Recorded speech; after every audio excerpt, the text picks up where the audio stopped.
Who exactly are you? Well, that's the question. I demand to know who you are! I don't know!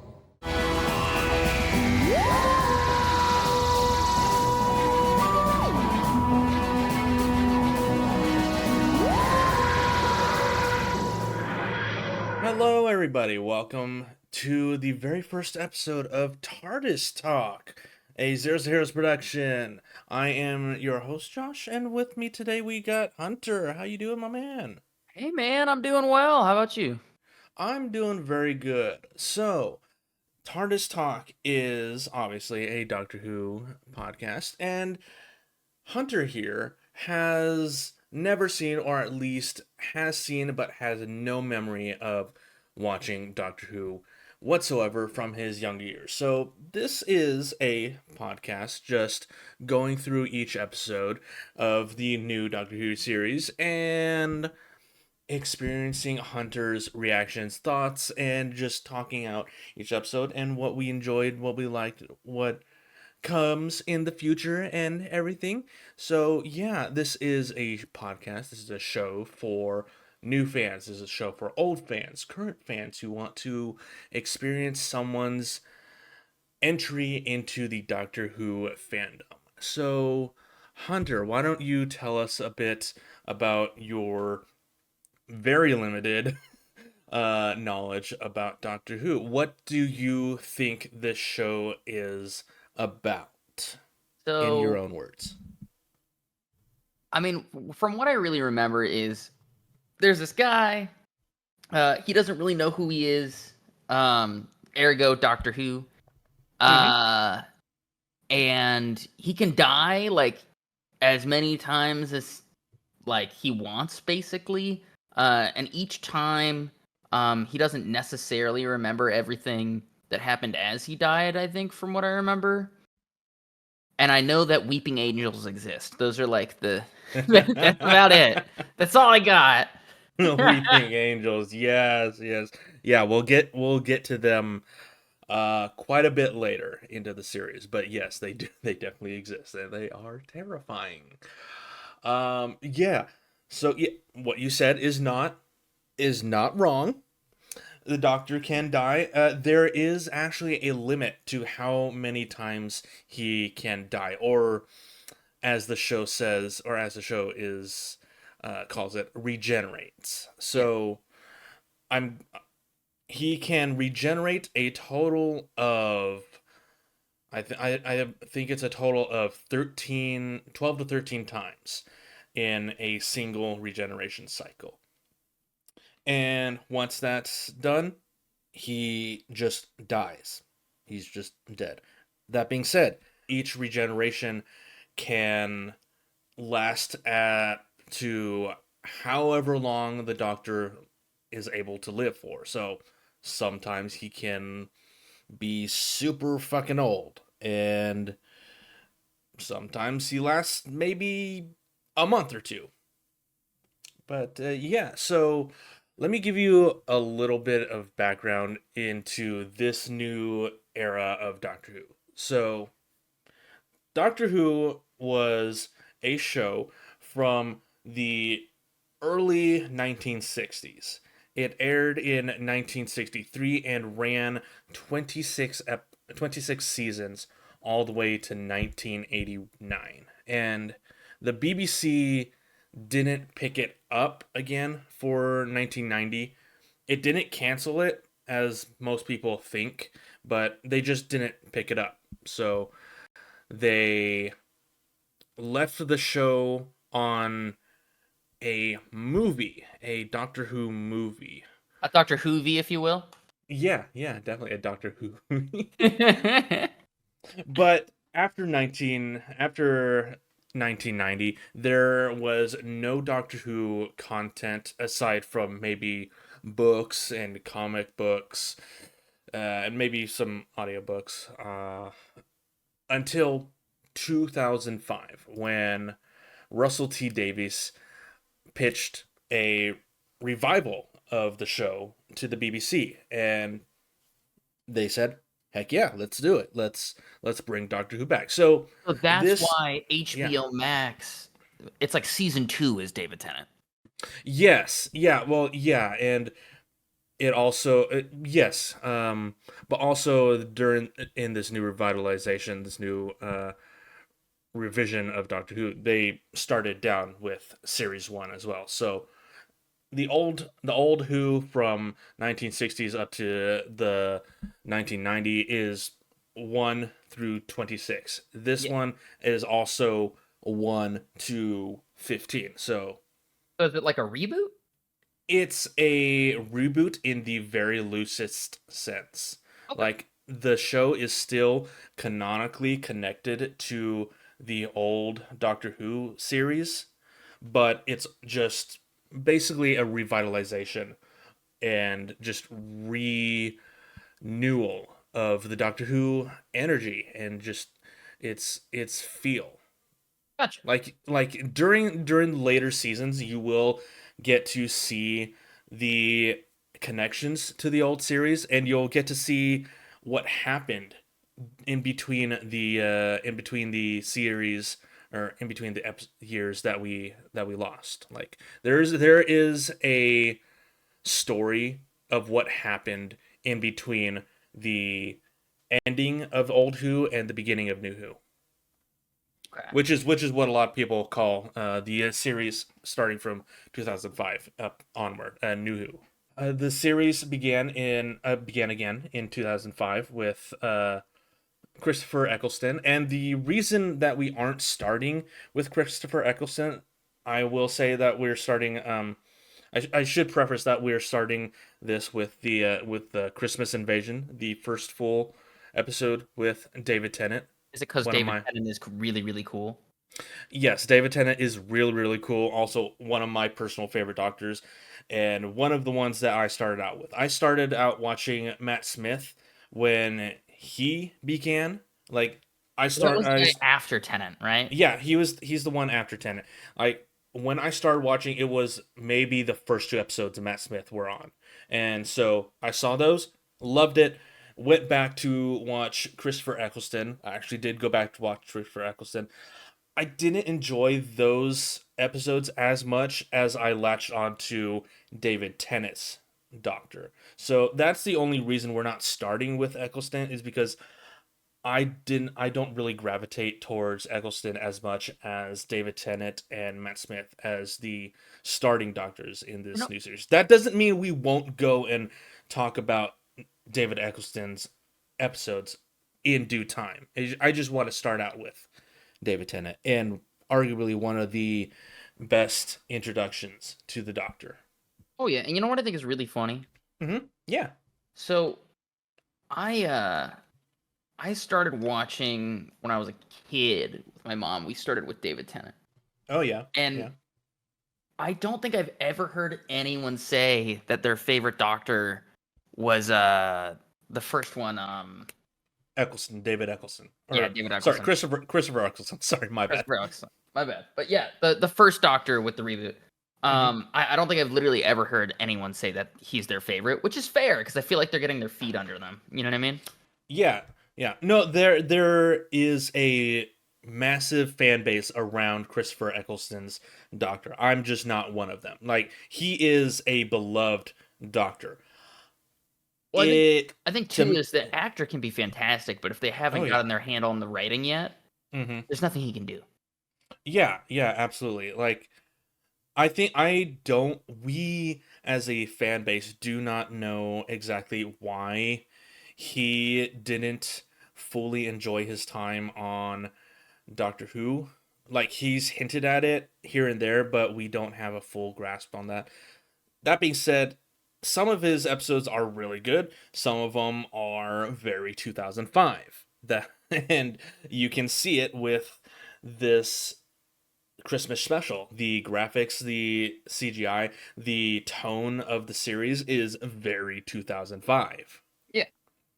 So Which it's just which a little. isn't which isn't bad. It just looks a little dated. It's very classic. It's very retro. I just want to start with this and introduce you, and we'll go back when necessary. So let's talk about the episode, man. What did you think about the episode? Mind you, we just finished the episode as we are recording this, so we are coming in hot off the episode. So what are your thoughts on the episode? So I really, really liked Tennant's performance here, but there was some campiness to it at times. Like Oh yeah. when Mhm. when Jackie's daughter comes up and is like, "Protect us," and he just fucking like rises like the dead and just shoots his hand out unnaturally and just fucking like does that weird like fucking eyebrow thing and murders the thing, the little Christmas tree that's zapping. I was like, okay, that's a little wacky. But Oh yeah. I loved the swagger that he offered near the end of the episode when the tea woke him up, which I think is also just hilarious. Tea! That's all I needed. Good cup of tea. Superheated infusion of free radicals and tannin, just the thing for heating the synapses. You know, I think the reason I can see the reason why people seem to really like Tennant is he has a certain snarky humor about him that really sells. Oh Like yeah. I think it's maybe less that he's playing or less that he's playing Doctor Who in this first episode, and more that he's playing David Tennant. Because I watched like Bad Omens with Uh-huh. him, and it's the Mhm. same dude. You know what I mean?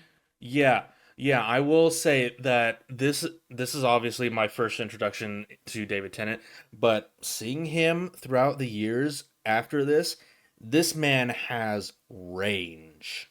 Oh, Like he is literally amazing in anything he does. He did Hamlet, I believe. yeah. Yeah. And his performance in Hamlet was god tier. Oh, absolutely. I think he's a fantastic actor, but I can see he's trying to still get his own feet underneath him in Yeah. this role. And I'm Yeah. excited to see how that develops as we continue watching. I really Oh am. yeah, every single actor who comes into the role of Doctor Who always has a rough first couple episodes trying to get the feel of their doctor, trying to find out who they are. And in this episode, the Sycorax leader literally asks the doctor when he's coming out to introduce himself. He literally asks him, I demand to know who you are. I don't know. It was so good. I love that snarkiness. It's just amazing. and that scene is extremely important because that will later define each and every doctor's first initial performance, because each and every actor who comes in the role, their first episode, their first couple episodes, they are literally trying to find out who they are. Sometimes they don't remember who they are. They have to be reminded and discover who the doctor is. It's literally an entire performance in finding out who the doctor is in the Ooh, moment. that's interesting too, because they kind of have this like amnesiac uh character that they then have to wrap their head around effectively twice. Oh, yeah, yeah, big time. And sometimes it is hilarious to see, as you will see with Matt Smith. Uh, that being said, Matt Smith isn't everyone's favorite doctor, but I really love him because he was the one who I was introduced to first. But yeah, in in this, he is injured, he regenerates, and he is woken up a couple times prematurely, which is why you see the big floating bad breath Morning in the breath. sky, the morning breath. That's what you called it. Yeah, Yeah, I was that's like, his. bro, just That's give my man a breath mint. Jesus Christ. yeah. That's his excess regeneration effect. It's like the circle of life for him, you know? Like he dies, he comes back to life, but like his cells He. are all overjuiced or whatever, so he's kind of Oh got to yeah. like gas He's it off. literally he's still cooking inside. He's still regenerating. So it's great. But yeah, with that comes so many hijinks, as this episode indicates. We've got an invasion during the regeneration. The Christmas tree was pissed, man. That made me giggle. I was like, "Are we serious? Is this really? We're gonna get killed by a Christmas tree?" Yes, yes, yes. It's Oh hilarious. my god! Anything and everything is a threat. Right? Don't trust the trumpets. Yeah, dude, that too. I was like, "We're just killing these people with the fucking brass section? Are you kidding me?" We get like 4 or 5 robotic Father Christmases just playing some lovely Christmas tunes, and then out of nowhere, bam, bam, bam, bam, bam, they start blasting. Dude, I was like, "Damn, y'all are unlocking new fears in me." Jesus Christ! Next time I go on It's a Small World, I'm gonna be like covering my head. Don't blink, man. Don't blink. Don't blink. Don't blink. Oh That's my great. god. Yeah. So we got Jackie Tyler, the lovely, lovely mother of Rose Tyler, sassy beyond all belief, and milking the entire performance. I loved her. Oh yeah, I think honestly, MVP this episode gotta be Jackie. Gotta be Big time. Jackie. Because not only does she wake up the doctor, but the entire time, don't get me wrong, she's like completely lost and not really paying attention to anything her daughter is saying, which I would argue is really funny. Her But entire they character arc. leave her behind. Like, I gotta go back for food. Mom, don't go for food. We could get lost. Or we're something. I gotta go leaving, back Mom. to food. The bus is leaving. And she's like, "Oh, no, I'll just be like 2 seconds." And she leaves for like 5 minutes of the episode. Like, woman, what are you doing? Misses the entire fight scene. Misses Right? the entirety. I love it. Oh my god. Good It's lord. great. You gotta Yeah. love it. So in this episode, we're also reintroduced to Harriet Jones. Harriet Jones, Prime Minister. Well, yes, I know who you are. That line is a bit that carries throughout the entire series, or her entire run. Funny enough, I imagine this is her last episode because I think now hear me out.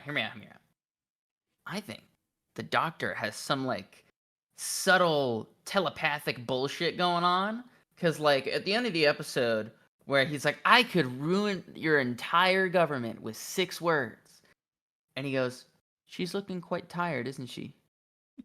And that when he tells that to her aide, he's so confused when she asks him what he said. I don't think he realized what he said. I think he did some like subtle fucking hypnosis type shit. And then eventually the aide told other people because obviously the prime minister's freaked out, right? At the end of the episode, she goes from like very confident, I'm that bitch, to neurotic woman who is terrified. Oh yeah. And that was a fantastic performance too. Like I was just blown away at how quickly she went from one end of the spectrum emotionally to the other. Yes. Penelope Wilton played the remarkable Harriet Jones. I will give this a very tiny spoiler. This is not her final performance. She does reappear. She does come back, as you saw in the teaser of what's to come at the end of the episode. Yeah, but I imagine we'll be seeing less of her soon because I do imagine, especially with that press conference of them talking about a vote of no confidence, that takes time. But I imagine we get like 2 or 3 more appearances of her max because she's losing the people, which is really important to be the prime minister. Yeah. 2 or 3 max. Yeah. Okay. Yeah. But so this is a brand new character to Doctor Who mythos, and she was first introduced in Aliens of London back in 2005. She is in the show very little, but she has a great impact on the future of this run of Doctor Who. She just committed a war crime casually. She is The enemy has terrifying. surrendered and ran away. Yeah. And she blows him the fuck up! This woman is paranoid and terrified beyond belief, and it shows, and I don't blame her, because Harriet Jones encapsulates the whole of the entirety of the negative aspect of humanity, which I don't blame her. She survived a tragic war, almost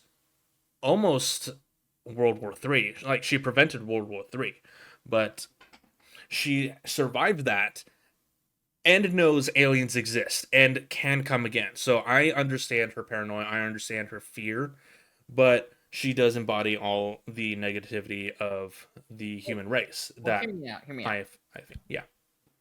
I feel like Mhm. if you're this neurotic and paranoid and terrified, maybe you shouldn't be prime minister. Probably, yeah. Maybe it's time to just fucking retire, right? If you're Yeah. this terrified, why continue to torture yourself? Life's too short, you know? But I think that really the best scene for me in this episode was, I'm sure you remember, where Jackie's like fucking refusing to let Doctor Who get a single word out edgewise. And I'm like, shut the fuck up, bitch! And then later, like 6 seconds later, Doctor Who is like, I need you to shut up. What do you need? Just say it. Tell me. Painkillers? Do you need aspirin? Codeine? Paracetamol? Oh, I don't know. Pepto-Bismol? Liquid paraffin? Vitamin C? Vitamin D? Vitamin E? Is it food? Something simple. Bowl of soup? Nice bowl of soup? Soup and a sandwich? Oh, soup and a little ham sandwich? I need you to shut up. Oh, I guess I changed that much, see? Also, I can literally hear the entirety of the Whovian fan base just screaming at their phones, like, his name isn't Doctor Who, it's the Doctor. And yes, people, I know that. I'm just giving Hunter the chance to realize that on his own. Yeah, that's Hunter. right. He's Doctor Whom, okay? Excuse everyone. Whom? Oh, Doctor Also, he Who. found out that he is him, all right? He The did Doctor is confirm him. that the Doctor is him. He said, I'm him! To the fucking alien race, and that made me smile. The Scorpions, or whatever the fuck they were called. Sycorax. Sycorax, there you go. Also, I really liked their designs, like very tribal and like rough. Amazing designs. You can obviously tell this is very 2005 with their limited budget and just having to come up with these designs and the graphics, but the stuff they come up with is amazing. Oh yeah, like it's giving modern day like college film student. Mm-hmm. Their prosthetics are so fucking on point. The only time I really have like a jarring immersion break is like when they zapped up the fucking probe and their little like shit ship. I was like, yeah. all right, that's nostalgic because it's like ancient CG, but god damn, it's bad. That was like it's like pulling from one end of the screen to the other really fast, and it was like, oh with wow. Mach 10, I was like, oh, I see. That looked like a PowerPoint slide animation. I love it. It just goes to show there's great things about seeing ancient animation techniques. It's so charming. It's so charming. Is. Like I think it really works for the Doctor Who because it's got that like vintage nostalgic feel. It's not really really bad old CG. It's like well done. Mm-hmm.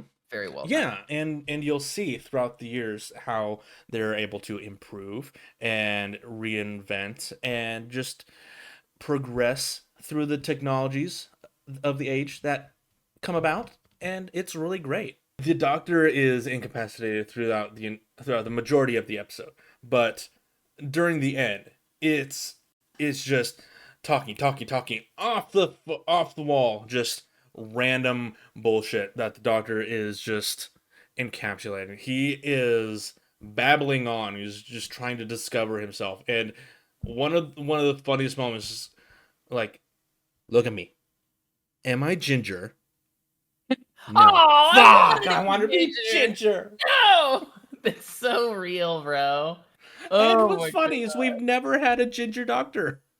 You know what? Still. I think it's time. BBC, make it happen. Come on, BBC. Give us a proper redhead Irishman. You know what? I want Ginger Lady Doctor. Hell yeah. That would be kind of cool. Yes, absolutely. I would love another female Doctor. Heck yeah. I have so many emotions over Jodie Whittaker's I haven't heard run. a lot of great things about her run. No, yeah. Like I've got a lot of emotions about her run, and all of them are negative, due only to the fact that the writer for the show knew nothing about it, didn't give a flying fuck about the entirety of the run that came before, and it pissed a lot of people off. That being said, Jodie Whittaker is a phenomenal actress, and I think she doesn't get enough respect in her role as the Doctor from me as well, I will admit, but she was just given a bad row. She was just in a bad position at the time. I think At the too end, is yeah. if the writing and the directing is bad, the actor can't do anything about it, right? No, absolutely not. They just have to roll with the punches. And I think it's at least good that from what I have heard from other people, because I don't know a whole lot of people that are into Doctor Who, Mhm. or maybe I do, and then I just haven't asked them about it because I wasn't into it until this podcast. Yeah. Mhm. But the people who have talked about it to me all pretty much confirm that like it's not necessarily that her acting is bad; it's just that run was bad.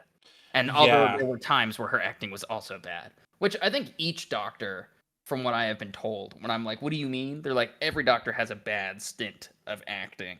Oh, absolutely. Everyone does. It's nothing. It's nothing to denote them, but it's just everyone has a bad day.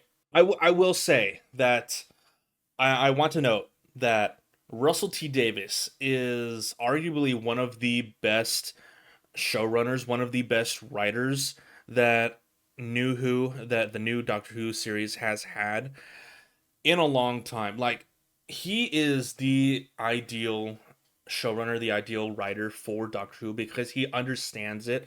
Now, there have been other writers, other showrunners after Russell T Davis, like Moffat. A lot of people love his runs, but he can also get a bit in his head and just be really weird at sometimes.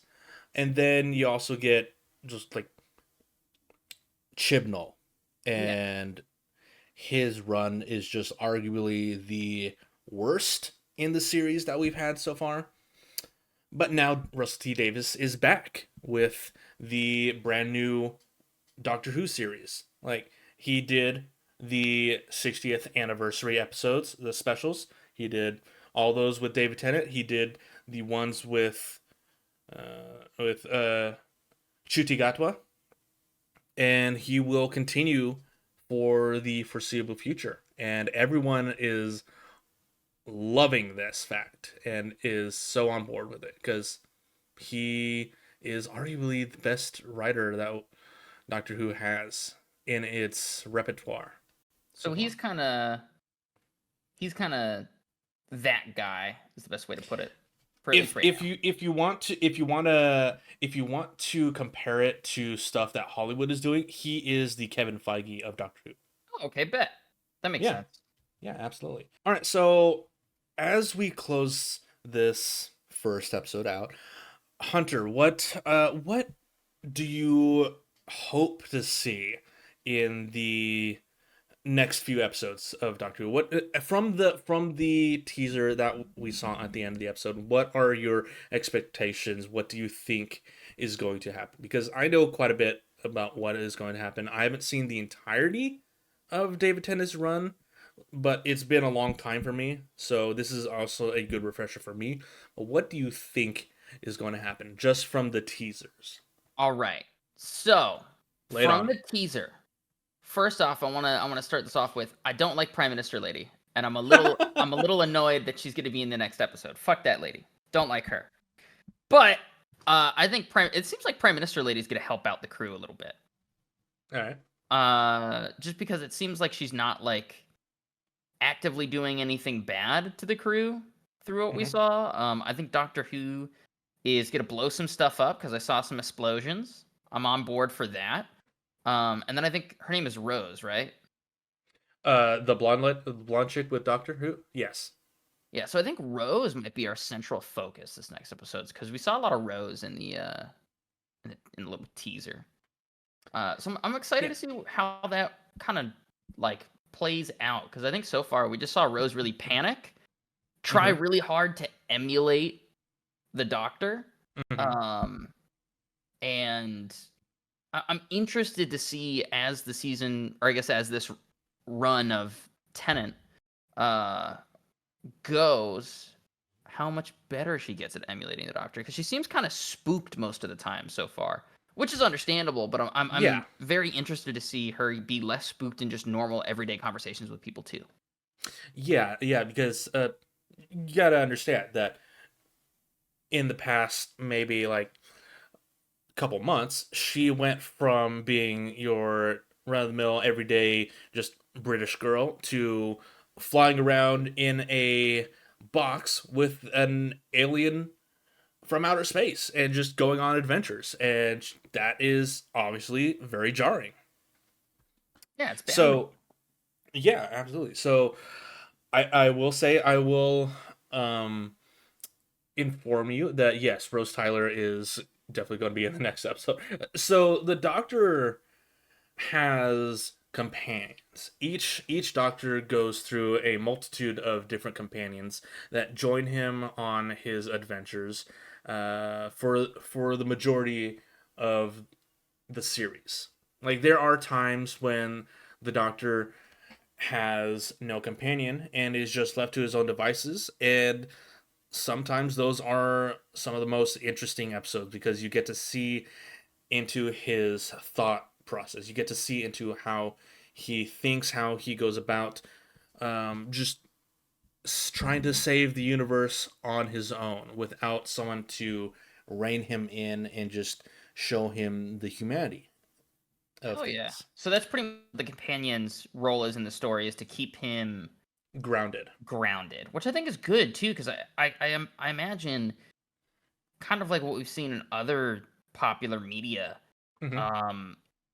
When you live for an extremely long time and you see a lot of people you care about die, I think it just makes sense for you, in order to continue living, to kind of disconnect from that part of yourself and kind of numb out.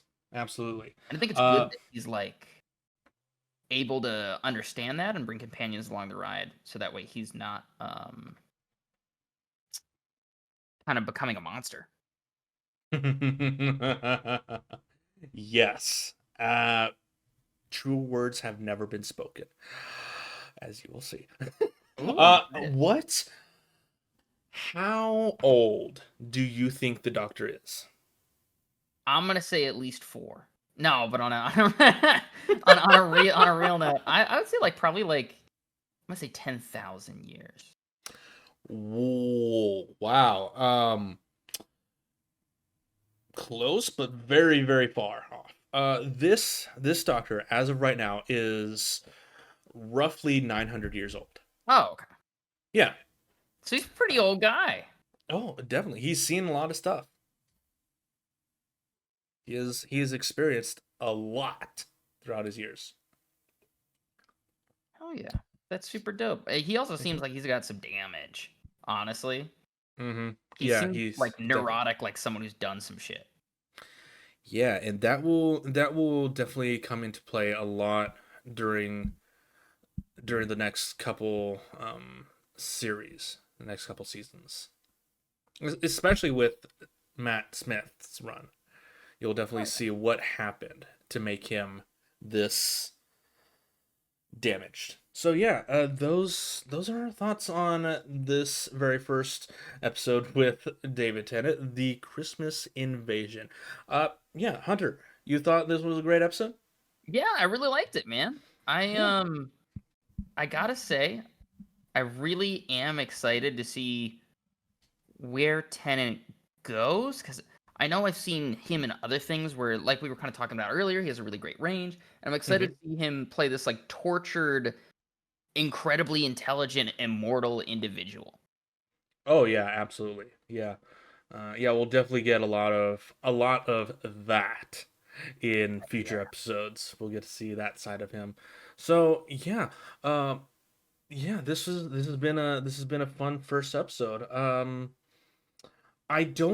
I will say I don't know how we're gonna do the consistency of this episode. I don't know what our schedule is going to be. We're going to be working that out after we stop recording. But that being said, I think this would work well as a weekly series.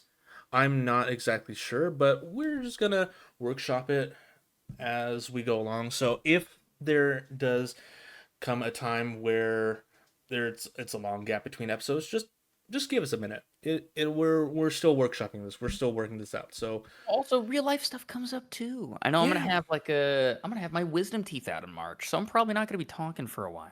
oh, that's not that. Yeah, that's gonna happen. That's We not gonna might be we fun. might skip a week if we do weekly. Just as a Yeah, heads up. yeah, absolutely. So yeah, hopefully you guys enjoyed the episode. Again, this is if you're listening on YouTube, let us know what you thought. If you're listening on Spotify, give us a rating and let us know what you thought there. This is only gonna be on YouTube and Spotify, and it's only gonna be audio, so no Also, visuals. Good for you. do you mind if I push some of my stuff out there as well? Yeah, let's do that.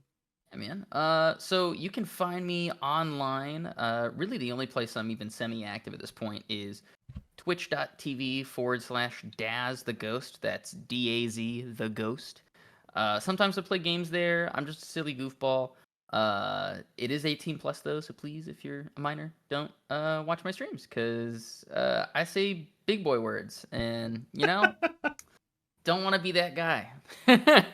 Yeah, and I do apologize for some of the cursing early on. I will try to we will try to keep this as PG as we can Well, why don't we shoot for little kids. PG-13? Yeah, PG. Little bit of Yeah, swear. Little bit. one F word, an episode. Maybe 2 if I'm feeling lucky. Yeah, two for feeling a little frisky. But yeah, hopefully you guys did enjoy this episode. Let us know what you guys thought. Let us know what we can improve on. So yeah, please. we will see all you Whovians next time.